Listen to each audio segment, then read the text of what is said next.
The views and opinions of this broadcast do not reflect the views and opinions of Armed Media, New Productions, and its affiliates.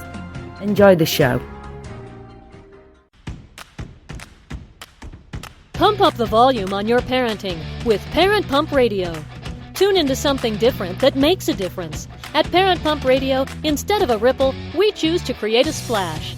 Get energized, get inspired, and get informed with how to parent in the new millennium.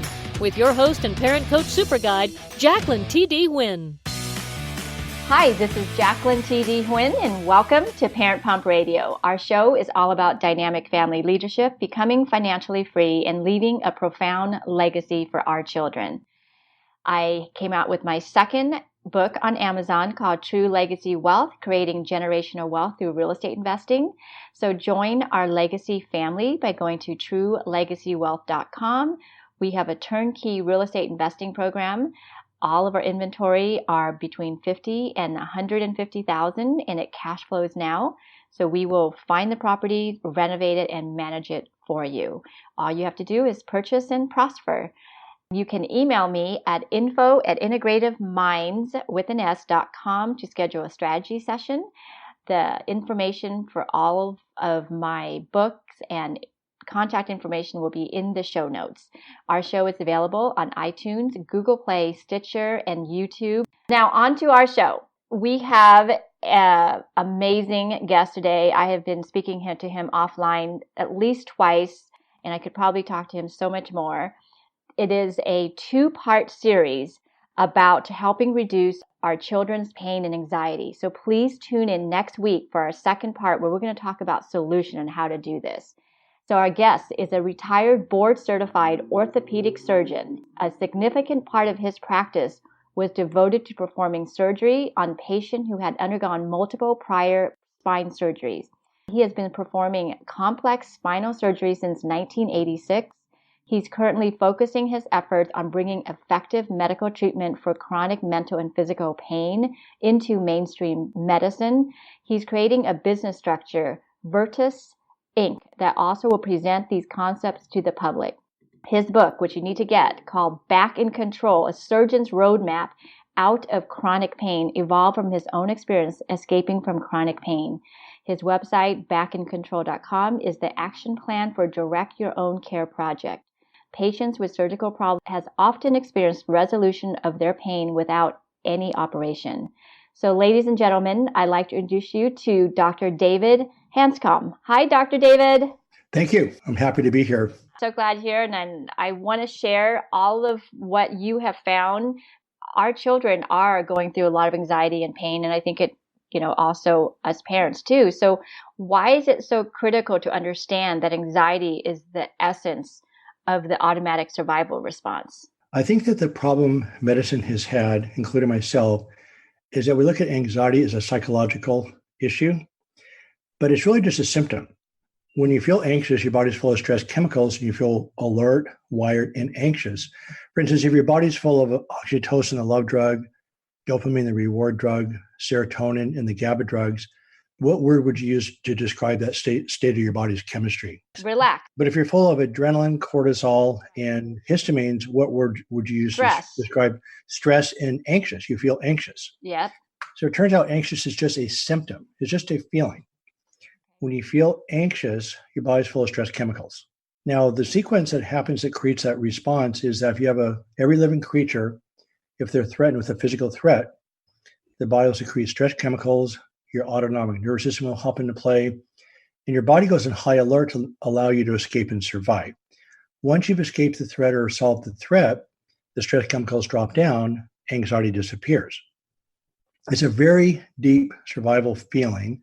It's extremely unpleasant, as all of us know. It motivates us to avoid the behavior that creates anxiety or the situation that creates anxiety. Same thing with reward chemicals, food, water, procreation. All those things are very strong, powerful, positive sensations. We're motivated towards positive body chemistry. We're motivated to stay away from negative sensations. That's how we evolved. The species of creatures that didn't pay attention to those environmental cues basically didn't survive. Humans have a problem. So you have a sequence where you have a physical threat. It goes into the nervous system. Your body gives a very large chemical response, every cell in your body is bathed in these stress chemicals, then you feel anxious. Okay, it's a result, it's not the cause. The reason why it's so critical is that neurochemical survival response has been documented to be at least 1,000,000 times stronger than the conscious brain. It's a complete mismatch. Just like you wouldn't treat the symptom of relaxation. I mean, you wouldn't treat the disease of relaxation, it's just a symptom. Same thing, you can't really treat the disease of anxiety because it's just a symptom. When you feel anxious, it means your body has stress chemicals. Humans have a major problem that I call the curse of consciousness, is that it has been shown out of Boston by Dr. Lisa Feldman Barrett that thoughts go to the same part of the brain, they have the same chemical reaction, and if they're pleasant thoughts, you feel relaxed. If they're unpleasant thoughts, you feel anxious. But humans can't escape their thoughts. You either suffer with them, which we know how to do that, we complain a lot, or we suppress them, which was what got me into trouble personally, or you mask them with different addictions and addictive behaviors and different types of drugs, alcohol, marijuana, whatever, different drugs to help mask that feeling of anxiety. But nonetheless, you can't escape your consciousness. And so every human being is subjected to some level of stress chemicals on an everyday basis. And if you have a very difficult childhood, there's more things in the present that are a threat. In other words, the way animals survive, again, is some person or situation in the past created danger. As you know, a cat has only seen somebody once and they'll never get by that person again. So animals are very smart about understanding threats. Humans are the same way. If you're raised in a very difficult, chaotic environment, many things are dangerous. When you come into the current world, if you now have more situations that tie to the past, then anytime you're anxious, I mean something in the present kicked a circuit in from the past. Anytime you're anxious, you're in the past. Because in the past, you learned this situation was dangerous. Now, it may or may not be rational. That's not really the point. The bottom line is your body as a child was programmed to be hyper alert, hyper vigilant to stay safe. There's a study called the ACE scores, Adverse Childhood Experiences. And what that is, it's done out of San Diego, but it's really been around for about 50 years. But the best study so far is one out of San Diego, where they just did a checklist of children's environment when they were young. There was physical, emotional, or sexual abuse, parent in prison, parent with substance abuse, a divorce, witnessed abuse, etc. And they simply gave a score of 0 to 8. Only 30% of children had an ACE score of 0. 36% had a score of 3 or more. My ACE score, by the way, was 5. And what happens is that if you have a higher ACE score, your body is more chemically reactive to the environment. That is not psychological. It's how you survive. It's a neurochemical survival reflex. I'll say it a couple times during this show, but it's 1,000,000 times stronger than the conscious brain. It is not subject to psychological interventions. Anytime you become anxious about something in the present that resembles something in the past, I don't like the word PTSD, because anytime you're anxious, you're in the past, everything's PTSD in a way. At some point, it becomes incredibly disruptive, where it really does become major PTSD. But that's how we survive, is that we avoid anxiety and we seek rewards, and we just that's how we move forward. Remember, the body's main goal is to survive. It's not designed to have a good time. The only reason we have as much social needs as we do is that humans developed language about 70,000 years ago. The creatures that were social had a much higher chance of surviving. And that's how we developed tribes, developed cooperation, etc., because you had a much higher chance of surviving when people bonded together. So what happens is that you have these linkage systems coming from a really bad childhood. You now have a sustained stress chemical response, and you get sick. There's a 50% higher chance of heart disease, suicide, depression, eating disorders, obesity. The list is about 25 long of major clinical symptoms that occur starting with an adverse childhood. And then people actually die 7 years earlier than people without a high ACE score. Yeah, I've taken the test. I think I got a 3 on there. Okay, that's enough. It's enough. Like you said, there is a factor in there. So let me ask you a question. If anxiety is simply a sensation generated by elevated levels of stress chemicals, that makes sense to you? Yes. Okay. I'm going to ask this to only just get you thinking. I'm not trying to be difficult here. How do you get rid of anxiety? How I do it, meditation. Right. So what you're doing, the generic answer is you're basically decreasing the body's stress chemicals. There's two ways of doing that. One of them is what you just described, which is directly doing it. What meditation does, it calms down everything, relaxes muscles, calms down the brain. And remember, you can't escape your thoughts, but you can quiet your thoughts so the sensory input isn't quite as intense. Mindfulness meditation, exercise, all those things actually decrease the body's stress chemicals. Then you feel more relaxed because you're shifting your body's chemistry. The other way that you decrease the body's stress chemicals, which is actually more important, you ever heard of this term called neuroplasticity? Yes. Your brain changes every second. Every second, your brain's developing new neurons, new cells, new connections, new glial cells. And what you're doing is that you can't control your thoughts, but you can direct your brain to form whatever direction you want. So what you're doing, you're decreasing the reactivity of the brain through neuroplasticity. Instead of being stress, automatic survival response, which is always chemicals, it's stress, you create a little bit of a space, and then you substitute. What doesn't work is positive thinking. Positive thinking is another way of suppressing negative thinking, but it is positive substitution. And with repetition, as you keep substituting a more appropriate response to a quote threat, which could be usually perceived, not necessarily real.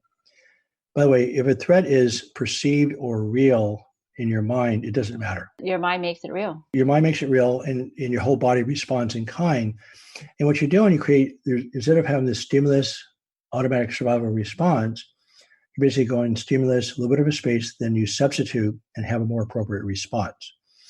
So when I say that anxiety is not subject to psychological interventions, that's not completely true. It's basically psychology, or the mental input, is really critical, but you can't solve anxiety with psychological means alone. It's part of the solution. But the bottom line is you train your brain to be less reactive. It's actually not primarily psychological. But like, for instance, with cognitive behavioral therapy, you're actually changing the thoughts. So the disruptive thoughts become more appropriate thoughts. With more appropriate thoughts, you have less of a chemical reaction. But if you want to do talk therapy and try to analyze the problems and why you're anxious, et cetera, there's somewhat of a misnomer that the more you understand something about your past, the higher the chance you're going to solve it. The problem is you're reinforcing the activity, you're not solving it. So the two ways of decreasing anxiety is directly through mindfulness meditation, or you're decreasing the activity of your brain. I know there are people who are high score on these ACE studies, right, and they're very anxious. It seems like they're more angry.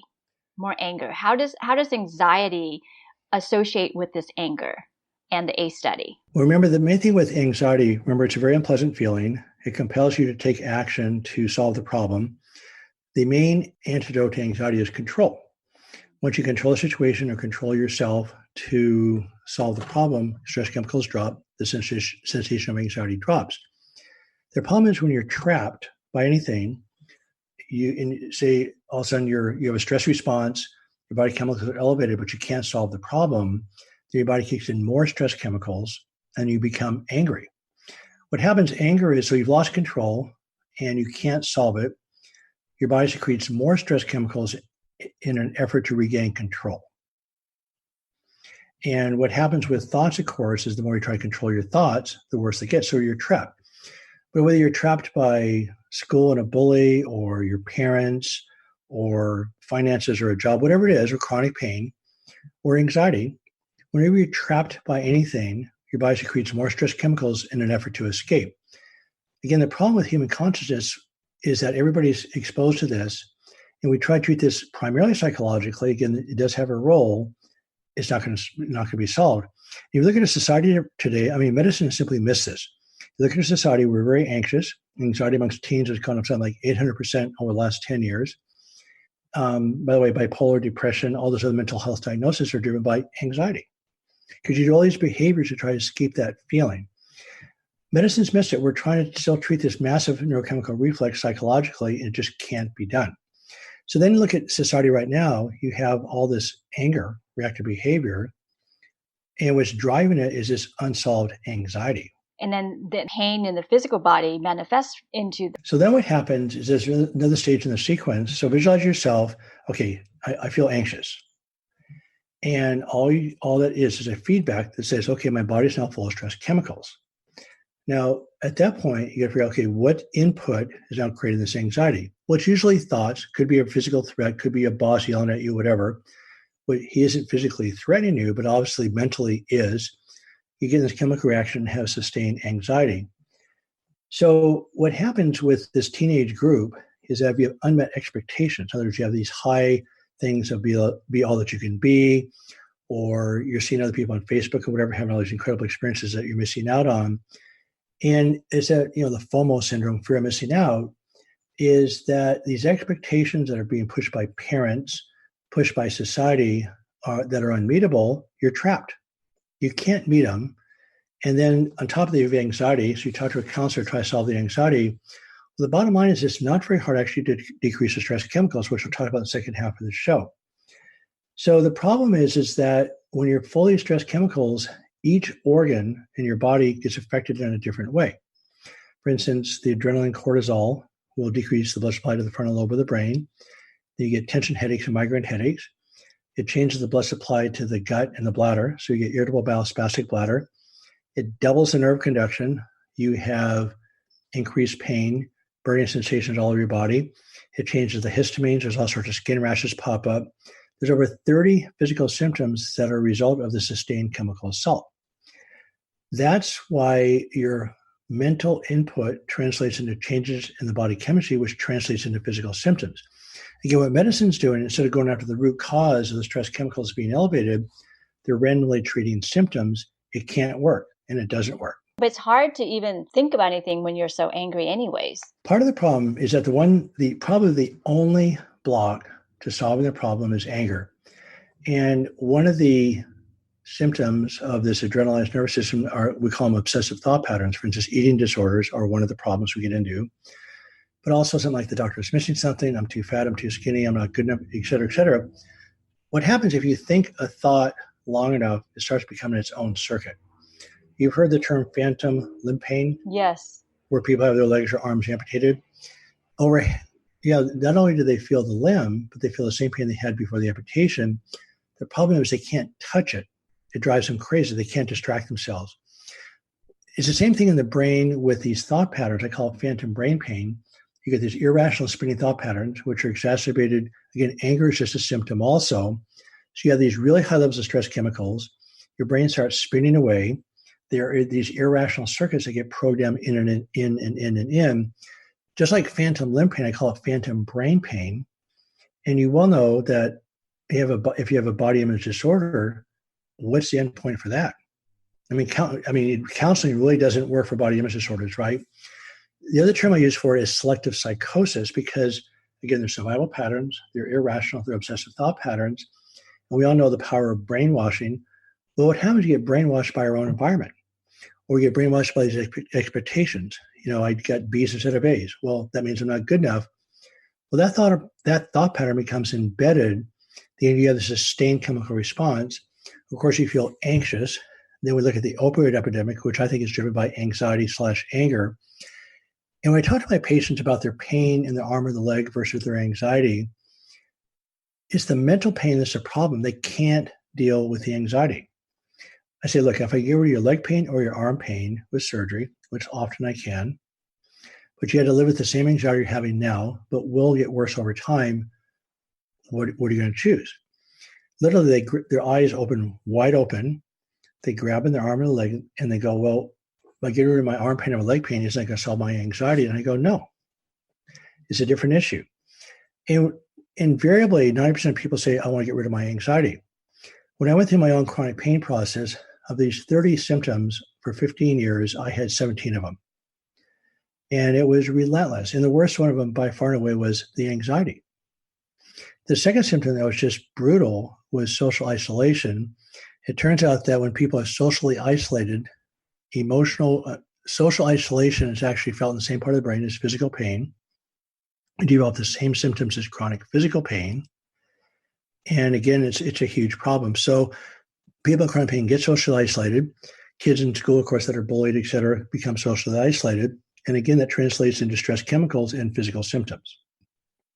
What I find very disturbing, let's go back to the topic about how the antidote to anxiety is control. when you lose control, your body kicks in more stress chemicals in an effort to regain control. The more power you have, the more control you have, right? There's a study I think that I talked about where they looked at a group of school children who had been bullied. They drew a blood test called C-reactive protein, which is a marker of inflammation. Elevated markers of inflammation are a big problem because they portend heart disease and all sorts of other autoimmune disorders. The kids who were bullied had uniformly elevated levels of these C-reactive protein compared to normal.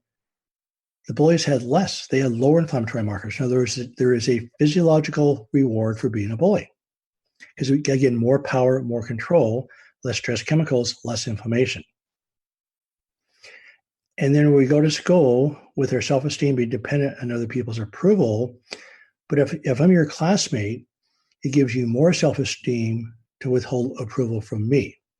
And it gives me more self-esteem to hold approval of you.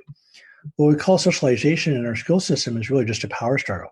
We're all trying to deal with anxiety, which is increasing when we go to school. We're all looking for each other's approval.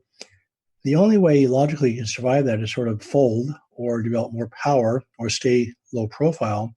But really the way we're training our brains in grade school, middle school onward is just brutal as far as the way their brain develops. I agree. They're not even looking at the brain, how it functions and how it affects the body. Right. People who are very angry, they almost lose sense of compassion and empathy. Is there something chemically reactive in the brain that does that? Yeah. What happens when your stress chemicals are really elevated is purely about survival. And you have no concern or compassion for anybody around you. Anger is only destructive, right? It's only about your survival, and you could lose complete awareness and compassion for everything and everybody around you. And again, we have sustained anxiety, then you have sustained anger. And Dr. Sarno wrote a book, Mind Over Back Pain. Yep, I read it. I love it. And yeah, when people were trapped by their pain, he called it rage. You might remember that word. Mm-hmm. And then let's say you're in a school system. I actually wrote a website post called School or Prison, What's the Difference? You're being asked to go to an institution where often you're treated badly. It's really not physically possible to put controls in place to actually solve bullying. In fact, the more you play into the bullies, the worse it gets. And so you're stuck every day in a situation that's incredibly unpleasant. Obviously, lots of it can be pleasant, but if you're the person who's being bullied, I have many patients who have been bullied as kids, and they're just destroyed. They don't recover from that very well. Even if these kids were not physically harmed, just verbally, it still is very, very damaging. Well, it's the same thing. It's actually the same circuit, same chemical response. And at least the physical stuff is over and done, but the mental, emotional stuff can go on for years. Yeah. It's really damaging. And you're not just in school. You see families, broken homes where parents are yelling at the kids and putting them down, and they think, I'm not hitting them or something. Right. They don't realize words are so powerful. Right. Absolutely. Why are our children such strong triggers? Why are we so critical on them? Well, it really hit me about 6 months ago. My son now has two granddaughters. I have two granddaughters. I'm about 2 and 6 months old. But look at parents with these babies. They're beautiful babies. You love them. You do anything for them. And then 10 years later, you're yelling and screaming at each other. And people in chronic pain are angry and upset anyway. They really take it out on their family. Why would you treat your kid worse than you would treat a stranger? It doesn't make any sense, right? But what happens for all of us, we have our behavioral patterns programmed into our nervous system by our parents, mother, father, and or both. And then when we come into our new family, those triggers play out in the new family. We'll talk about this in the second episode of this, but basically when you're raising your children, you can say whatever you want to say, but they're imitating the behavioral patterns. And so what happens is triggers are playing out between you and your spouse or partner, and those kids are watching those and adopting the same patterns, then their behaviors actually trigger you. In other words, you're programming your own triggers. And when I say trigger, again, it just means something in the present reminded you of something in the past. So actually what you're training your kid to do is something that your mother or father did that really pissed you off. Because it's not logical for you to yell at your kid. Right. You should never yell at your kid, period.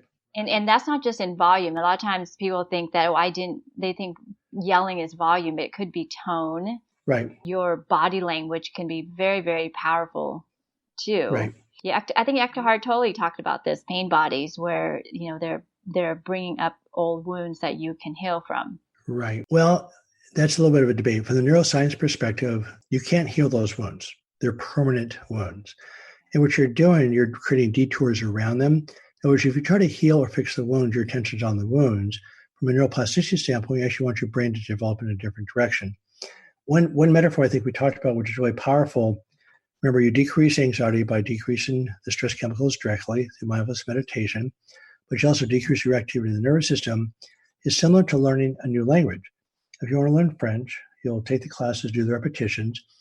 Say in 5 years you can speak fluent French, something happened to your brain.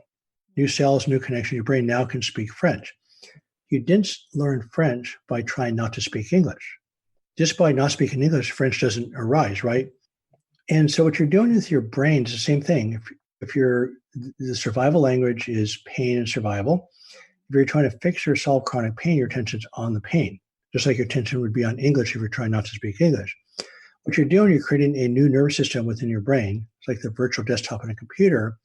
I call the new language an enjoyable life, which is not the default language. But you create a vision of what you want your life to look like, and then you repetitively execute what that's going to look like. What you're doing is starting to execute that vision. Your brain develops a different direction. If you're trying to fix your pain, you actually reinforce the pathways badly. You must have put your hand right into a hornet's nest. And what you're doing, again, with neuroplasticity is awareness, separation, redirecting. And what you're doing, you have to allow yourself to feel the pain, feel the anxiety, feel the anger, not try to suppress it, and then you redirect. That starts changing the actual physical structure of your brain. Good point. I like that analogy. So we are out of time for this episode. We're going to see you back for the next episode, and we're going to continue with this part 2. And listeners, tune back in. Thank you very much. I enjoyed this. Thank you. Thank you so much for joining us today. Go to parentpumpradio.com and click on the pink box on the top of our homepage to listen to our new and archived shows. To be instantly notified of new episodes, subscribe to our RSS feed. The RSS feed button is located at the top of the page where all our shows are featured. And after listening to the show, go to parentpumpradio.com or our Facebook page to leave your comments, questions, and topic suggestions. Until next time, have a wonderful week.